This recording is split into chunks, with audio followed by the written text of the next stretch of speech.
Hello বন্ধুরা, সবাই কেমন আছেন? ভালো আছেন তো?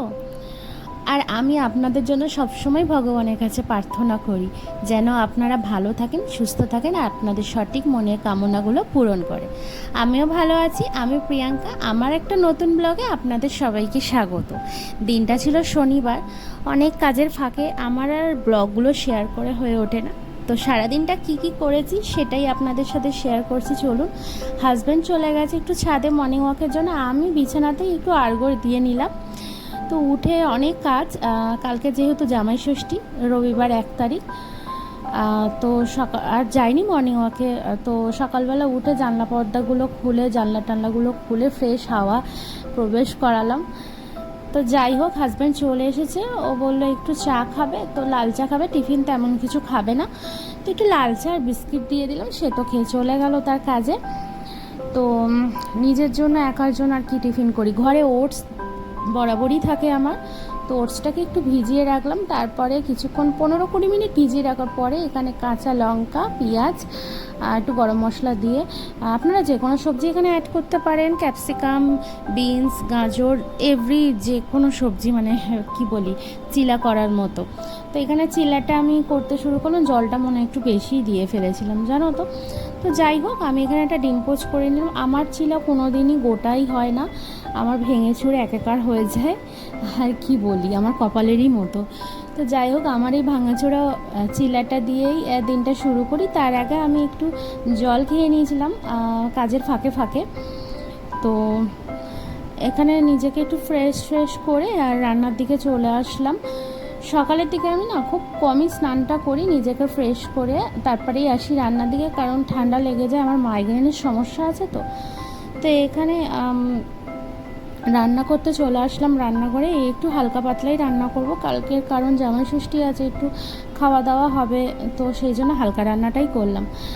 তো রান্নার মধ্যে আছে এখানে ঢ্যাঁড়স, পেঁয়াজ লঙ্কা দিয়ে ভাজা, আর এদিকে ভাত তো হচ্ছে, আর এদিকে ওগুলো হয়ে গেছে। তো তারপর এদিকে একটু ডাল বসিয়ে দিলাম, আর একটু মানে কি মৌরলা চুনো যেটা হয় সেটা চচ্চড়ি করে নিলাম। তো রান্না টান্না সেরে স্নান করে চলে আসলাম।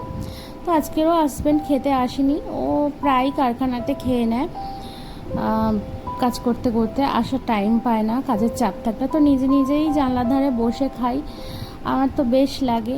আর পরিবেশটা এত ভালো লাগে, বাইরের জানলার দিকে গাছপালা দেখে দেখে খেতে, তার মধ্যে একটু বৃষ্টি বৃষ্টি ওয়েদার, তো হেভি লাগে। তো খেয়ে দিয়ে উঠে দেখলাম বৃষ্টি হচ্ছে, তো ছাদে গিয়ে একটু মাস্তি করছিলাম, তো ভালো লাগছিল। তো ঘরে চলে আসলাম, একটু বসে ভাবলাম না, ঘরের তো অনেক কাজ আছে, এগুলো কমপ্লিট করতে হবে। তো চলে আসলাম রান্নাঘরে।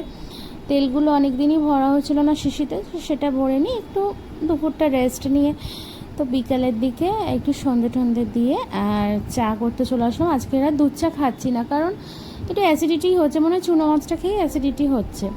তো যাই হোক, এখানে একটু মুড়ি চানাচুর মেখে নিলাম আর লাল চা খেয়ে নিলাম। কিছুক্ষণ পরে একটু ওই 8টা সাড়ে 8টার দিকে বাজার চলে গেলাম কালকের, কারণ ষষ্ঠী আছে। তো তার জন্য একটু ফল টল তো কিনতে হয়, মিষ্টি টিষ্টি, তো দিনের দিন তো সময় হয়ে উঠবে না, সকাল সকালই বেরোতে হবে। তো এখানে সব রকম ফল টল আর কি, কলা, লিচু, আম দেখছি, তার মধ্যে বেছে বুঝেই আর কি নেওয়া হয়েছে, আর দামও তেমন। তো যাই হোক, রিচুয়ালস যখন আছে তো করতে তো হবেই।